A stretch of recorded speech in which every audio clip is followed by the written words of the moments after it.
오늘 같이 나누실 말씀은 마태복음 20장 29절부터 34절 말씀입니다. 마태복음 20장 29절부터 34절 말씀입니다. 저희가 여리고에서 떠나갈 때에 큰 무리가 예수를 쫓더라. 소경 둘이 길가에 앉았다가 예수께서 지나가신다 함을 듣고 소리질러 가로되 주여 우리를 불쌍히 여기소서 다윗의 자손이여 하니 무리가 꾸짖어 잠잠하라 하되 더욱 소리질러 가로되 주여 우리를 불쌍히 여기소서 다윗의 자손이여 하는지라. 예수께서 머물러 서서 저희를 불러 가라사대 너희에게 무엇을 하여 주기를 원하느냐. 가로되 주여 우리 눈 뜨기를 원하나이다. 예수께서 민망히 여기사 저희 눈을 만지시니 곧 보게 되어 저희가 예수를 좇으니라. 할렐루야. 하나님의 전에 나온 성도 여러분들과 영상으로 예배를 드리는 성도 여러분들을 환영하고 축복합니다. 오늘 이 시간 말씀을 통해 하나님의 뜻을 깨닫고 주님과 더 가까워지는 삶을 살아갈 수 있는 우리가 될 수 있기를 축원합니다. 성경에서는 몸을 구성하는 부분을 지체라고 표현을 합니다. 우리 사람은 많은 지체로 구성이 되어 있습니다. 이 몸에 있는 지체 중에 그 어떠한 것도 필요하로 하지 않는 것이 없습니다. 하나라도 부족하게 될 경우 살아가는데 많은 불편함을 가지고 옵니다. 오늘 본문에 등장하는 사람들은 그 지체 중 눈이 보이지 않아 불편을 가지고 살았던 사람이 등장합니다. 예수님께서 유월절을 지키시기 위해 여리고를 지나가실 때의 일이었습니다. 마침 길가에 서 있던 두 소경이 예수님께서 지나가신다는 소문을 듣게 되었습니다. 예수님의 소식을 들은 소경들은 자신의 문제를 해결받기 위해서 예수님을 찾아갑니다. 그리고 주님께 이렇게 구합니다. 내 눈을 뜨기를 원합니다. 그들은 자신의 문제를 예수님께 얘기했고 문제를 해결받기 원했습니다.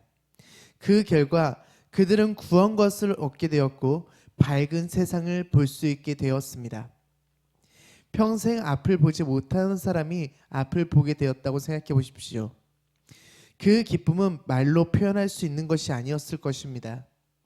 그들이 평생 보고 싶은 것이 얼마나 많았겠습니까? 만져보는 것을 통해 어떠한 형체인지 대충은 알 수 있지만 그것에 대한 정확한 형태를 알 수는 없었을 것입니다. 그리고 보이지 않아 수도 없이 넘어졌을 것이고 다른 사람들에게 속고 살았을 것입니다. 이삭이 눈이 안 좋아질 때를 생각해 보십시오. 이삭은 원래 속이는 자였습니다. 그런데 그런 속이는 자가 자식들에게 속게 된 것은 눈이 보이지 않은 결과였습니다. 우리가 생각할 때 동물의 털과 사람의 털은 만져봤을 때 분명히 다르지 않을까라고 생각했지만 보지 못하는 이삭은 속아 넘어갔고 자신이 원하지 않는 이에게 축복을 내리게 되는 결과를 불러왔습니다. 이것은 눈으로 보는 것이 우리의 삶에 그만큼 큰 영향을 준다는 것입니다. 또 그 당시 인식이 몸이 아프거나 잘못된 것은 죄를 통해 이루어진다는 인식이 있었기 때문에 그들은 평생 사람들을 통해서 죄인 취급을 받고 살았을 것입니다. 매일 죄인 취급을 당하는 삶은 고통의 연속이었을 것입니다. 그 고통은 끊임없이 나를 괴롭히면서 나락으로 밀어 넣었을 것입니다. 어떨 때는 차라리 죽는 게 낫겠다 싶을 때도 분명히 존재했을 것입니다. 그런데 그런 그들에게 보게 된다는 것은 절망 속에서 소망을 얻은 것입니다. 주님께 고침을 받는다는 것은 표면적으로 육체의 문제를 해결받고 희망을 얻은 것입니다. 하지만 그 내면을 보게 되면은 절망 속에서 새 희망을 준 예수님을 통해서 새로운 세상을 경험하게 되었다는 것을 말합니다. 그들은 눈으로 세상을 보게 된 것 말고 또 다른 것을 볼 수 있는 영광을 얻게 되었습니다. 바로 영적인 세계입니다. 고통 속에서 새로운 희망을 얻게 하신 주님의 능력을 경험했고 주님을 영접하게 되었기 때문입니다. 그들은 주님을 봄으로 인하여서 영적인 세상에 대해서 깨닫게 되고 영적인 눈이 뜨이게 되었습니다. 우리는 여기 나오는 소경과 이삭과 같은 자입니다. 눈을 뜨고 세상에 있는 모든 것을 바라보고 살아가지만 영적인 세상을 보지 못하고 살아갈 때가 많이 존재하기 때문입니다. 우리가 정말 봐야 할 세상은 영적인 세상이지만 우리가 직접 눈에 보이는 세상에 집중한 나머지 영적인 것을 보지 못하고 뒤로하고 살아가는 경우가 많이 존재합니다. 정말로 중요한 것이 무엇인지 이제 우리가 깨달아야 됩니다. 우리에게 있어서 정말 중요한 것은 영적인 세상을 바라보고 주님을 바라보는 것입니다. 영적인 세상을 바라본다는 것은 세상의 삶의 방식과 분명하게 다른 삶을 살아간다는 것을 의미합니다. 내가 보는 것이 다르고 느끼는 것이 다르기 때문에 이 전에 살아가던 방식과는 다른 삶을 살아갈 수 있어야 됩니다. 지금 느끼는 것이 아닌 영적으로서 하나님께서 주시는 그 영감은 분명하게 다른 것입니다. 이 다른 방법으로서 바라보고 우리가 다른 것을 느낀다는 것은 어떠한 방법일까요? 성경은 하나님의 말씀입니다. 이 말씀은 아무나 깨달을 수 있는 것이 아닙니다. 지금의 시대는 과학이 발달하고 인간의 이성이 더욱 빛을 발하는 시대입니다. 하지만 구속사에 관한 내용으로 이루어져 있는 성경은 아무리 그런 성경 속에서도 깨달을 수 있는 것이 아무것도 없을 수 있습니다. 오히려 성경에 나타난 기적들은 과학의 눈과 이성적 시각으로 볼 때 도저히 믿기지 않는 사건들이라 우리의 믿음을 더욱더 연약하게 만들어 갑니다. 머리로는 이해하고 삶에 적용시켜야 된다고 말하지만 마음으로 받아들이지 못하고 삶에 적용시키지 못합니다. 여러분들은 그렇지 않습니까? 주님의 능력은 능치 못함이 없으십니다 라고 말은 하고 있지만 세상 속에 문제를 겪게 되면 주님을 찾기보다 다른 것들을 의지하는 경우가 많이 존재합니다. 주님의 말씀을 따르면 기쁨과 평안이 넘치고 소망이 생겨난다고 말하지만 주님의 말씀을 온전하게 따르지 못합니다. 말과 행동이 다른 순간들이 찾아옵니다. 말과 행동과 마음이 온전히 하나가 되지 못하고 각각 따로 노는 일들이 발생합니다. 그것은 우리가 하나님의 말씀을 머리로는 이해해야 된다는 것을 듣고 알고는 있지만 그것이 마음으로서 온전히 우리 안에 녹아들어들지 못했기 때문입니다. 결국 말씀을 통해 알게 된 것이 내 안에 머물지 못했다는 것을 나타내는 것입니다. 영적인 세계를 알고 있지만 소경과 같이 보지 못하고 우리는 살아갑니다. 그렇게 살아가다 보면 어느 순간 우리에게 깨닫는 순간이 찾아오는 경우가 있습니다. 성경을 보면서 눈물을 흘리고 말씀을 들으며 죄를 뉘우치고 회개합니다. 찬양을 들으면서 우리에게 눈물이 흘러나오고 하나님의 은혜를 경험합니다. 그 순간이 내게 영적인 눈이 열리는 순간입니다. 주님의 은혜를 경험하고 영적인 눈이 열리지만 치료받은 것을 유지하지 못하고 다시 죄의 병이 살아나는 순간 우리의 영적인 눈은 닫히게 되는 것입니다. 이것이 주님의 은혜 안에서 살아갈 때와 그렇지 않을 때의 차이입니다. 우리가 말씀을 가지고 살아갈 때는 항상 하나님과 동행함을 느끼게 되고 우리가 하나님의 감격에 빠져 살고 영적인 것들이 내 눈에 뜨이고 그 영적인 것이 마음으로 느껴지고 말씀을 따라서 순종하면서 살아갑니다. 하지만 어느 순간 또 내 안에 죄가 스물스물 올라오기 시작하고 그 죄가 내 마음속에 자리 잡게 되면 영적인 눈이 닫히고 우리는 다시 소경이 되어서 영적인 세상을 바라보지 못하고 주님을 바라보지 못하고 죄 가운데로 돌아가서 살아가게 된다는 것입니다. 내가 영적인 삶을 살아갈 때와 그렇지 않을 때는 분명한 차이가 존재한다는 것입니다. 우리는 영적인 삶의 차이를 빨리 깨닫을 수 있어야 됩니다. 그리고 영적으로서 올바른 삶을 살아갈 수 있어야 됩니다. 누가복음 24장 45절 말씀 같이 보시겠습니다. 누가복음 24장 45절 말씀입니다. 이에 저희 마음을 열어 성경을 깨닫게 하시고 우리는 마음을 열어 성경을 깨닫는 사람들이 되어야 됩니다. 내가 머리로만 이해하는 것이 아니라 마음을 열어서 성경을 알아야 된다는 것입니다. 성령으로 영안이 열리지 않으면 성경을 올바르게 깨달을 수가 없습니다.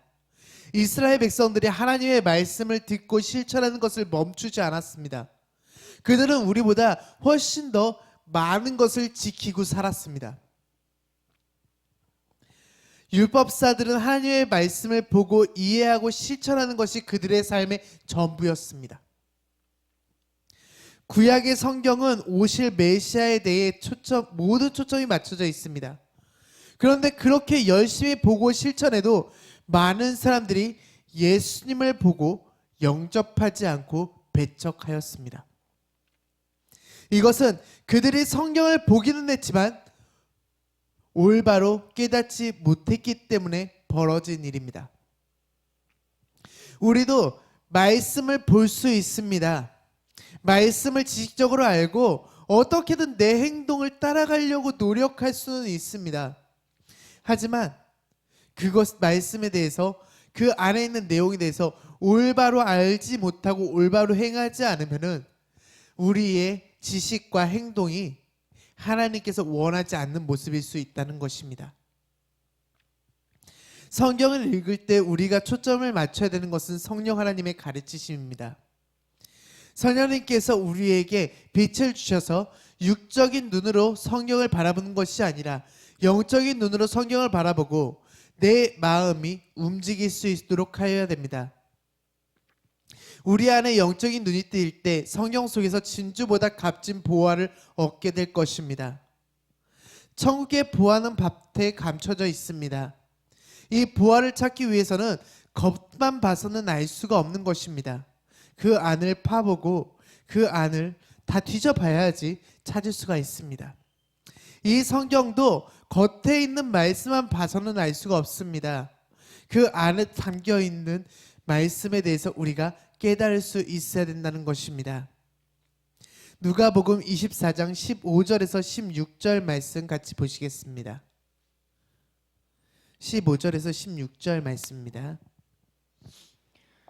저희가 서로 이야기하며 문의할 때에 예수께서 가까이 이르러 저희와 동행하시나 저희의 눈이 가리워져서 그인 줄 알아보지 못하거늘. 엠마에 내려간 두 제자를 보면 주님이 그들과 동행했지만 영안이 가리워졌을 때 주님을 알아보지 못하는 사건이 벌어집니다. 그들은 예수님과 동행했지만 알지 못한 것입니다. 그렇게 예수님과 함께했던 제자들이 예수님의 모습을 보고도 전혀 깨닫지 못했던 것, 그들의 눈이 완전히 가리워졌기 때문입니다. 누가복음 24장 30절에서 31절 말씀 한 절 더 보겠습니다. 저희 눈이 밝아져 그인 줄 알아보더니 예수는 저희에게 보이지 아니하시니 30절에서 31절 말씀입니다. 저희와 함께 음식 잡수실 때 떡을 가지사 축사하시고 떼어 저희에게 주심에 저희 눈이 밝아져 그인 줄 알아보더니 예수는 저희에게 보이지 아니하시는지라. 하지만 그들에게 떡을 가지고 축사하고 그들에게 주셔서 먹고 나서야 눈이 밝아져서 예수님을 알게 되었습니다. 우리 역시 이와 마찬가지입니다. 영적인 눈이 가로막혀 있으면 주님이 항상 내 옆에 계셔도 인식하지 못하고 살아갑니다. 예수님은 언제나 우리와 함께 하십니다. 말씀 속에서도 분명하게 예수님께서 우리와 함께 하신다고 우리에게 알려주었습니다. 예수님은 언제 어디서나 존재하시는 분이고 예수님께서는 우리를 항상 바라보고 계시고 내 삶을 보호하시고 인도하시는 분이시다. 우리는 지식적으로 그 사실을 알고 있습니다. 하지만 삶에서 정말로 예수님께서 내 옆에 계심을 믿고 살아가십니까? 예수님께서 내 옆에 계시고 내 삶을 인도해 주시고 내 삶을 선한 길로 인도해 주신다는 것을 여러분은 믿으십니까? 우리는 예수님께서 나를 선한 길로 인도해 주시고 언제나 내 옆에 계시고 나를 지켜주시는 분이다, 보호해 주시는 분이다, 이것들을 말로만 하는 것이 아니라 내 마음을 지킬 수 있도록 정말 주님께서 온전히 내 옆에 계심을 믿고 의지하면서 살아갈 수 있어야 됩니다. 그러기 위해서 우리가 해야 될 일은 주님께서 떡을 가지고 축사하사 그들에게 주셔서 그들이 먹고 난 이후에 눈이 밝아졌던 것처럼 우리 역시도 영적인 양식을 먹을 수 있어야 됩니다. 그래야 우리의 눈이 밝아져서 예수님을 알게 될 수 있는 것입니다. 영안이 뜨이기 위해 기도하고 영적인 양식인 말씀을 먹을 수 있어야 됩니다. 그렇지 않으면 주님이 함께 계셔도 영원히 그것을 느끼지 못하고 살아갈 수 있습니다. 영적인 양식을 우리는 또 올바로 설치할 수 있어야 됩니다. 그렇지 않으면 그것이 내 안에서 올바로 자리 잡지 못하고 우리에게 올바른 영양분을 주지 못하기 때문입니다. 주님이 함께 계셔도 영원히 그것을 느끼지 못하고 살아가는 삶, 그것이 얼마나 비참한 삶입니까? 우리는 이렇게 어리석은 삶을 살아가지 않을 수 있도록 늘 깨어 기도하면서 주님의 말씀을 묵상하면서 살아갈 수 있어야 된다는 것입니다. 성도의 궁극적인 소망은 이 땅이 아닌 천국에 있습니다. 땅에서 겪는 모든 자랑은 다 사라지는 것입니다. 하지만 하나님의 것은 영원합니다. 하나님의 나라와 그의 의를 위해서 살아가는 것이 영원을 소유한 사람들의 삶입니다. 우리는 복음을 위해서 살아야 됩니다. 사람을 두려워하는 것이 아니라 하나님을 두려워할 줄 알아야 됩니다. 하나님께서 원하시는 것을 찾을 수 있어야 됩니다. 우리는 세상의 것이 아닌 주님의 것을 구하면서 영적인 세계를 갈망하면서 살아갈 수 있어야 된다는 것입니다. 우리를 부른 것은 주님입니다. 세상에서 아무리 나를 불러도 그것을 따라가는 것이 아니라 우리를 부르신 주님의 은혜를 기억하면서 주님을 따라갈 수 있어야 됩니다. 이제 영적인 세상의 눈을 열어 세상이 아닌 주님을 바라보고 경외하는 마음으로 살아갈 수 있는 내가 되길 소망합니다. 이 경외라는 것은 지혜의 근본입니다. 지혜는 그리고 하나님을 아는 것을 의미합니다. 하나님을 아는 지식을 통해 하나님을 두렵고 떨리는 마음으로 우리는 대할 수 있어야 된다는 것입니다. 주님을 무시하는 삶이 아니라 주님을 높이고 영광 올려드리는 삶을 살아갈 수 있어야 됩니다. 그런데 우리는 주님을 경외하기보다 내 감정을 앞세워서 무시하는 경우가 많이 존재합니다. 주님의 말씀을 따르기보다 고난을 피해서 내 감정을 앞세웁니다.